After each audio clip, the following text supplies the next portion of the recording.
Hey everyone, welcome back to the channel. Today, we're diving into a straightforward guide on how to transfer USDT from your Phantom wallet to Bitmart in 2025. If you're into crypto, you know how important it is to move your assets securely and efficiently. Whether you're a beginner or just brushing up, this step-by-step tutorial will have you transferring in no time.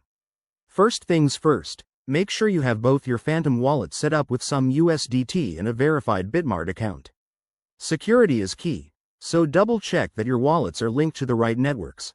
Phantom typically works with Solana or Ethereum, and Bitmart supports various chains for USDT. Let's get started. Step 1. Open your Phantom wallet app or extension on your device.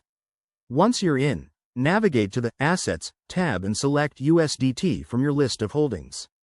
You'll see the amount you have, great for a quick double-check. Next, head over to your Bitmart account. Log in, go to the Deposit section, and choose USDT as the asset. Bitmart will generate a unique deposit address for you. Copy this carefully, as it's crucial for the transfer. Now, back in Phantom, hit the Send button for your USDT. Paste the Bitmart address into the recipient field, enter the amount you want to transfer, and don't forget to add any required network fees.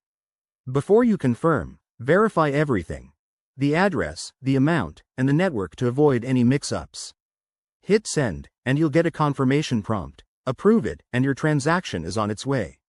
This usually takes a few minutes, depending on network congestion. Once it's done, check your Bitmart account under Wallets to ensure the USDT has arrived. If you run into issues, Bitmart has support resources, and always keep an eye on transaction fees to maximize your transfer. There you have it. That's how to transfer USDT from Phantom to Bitmart in 2025.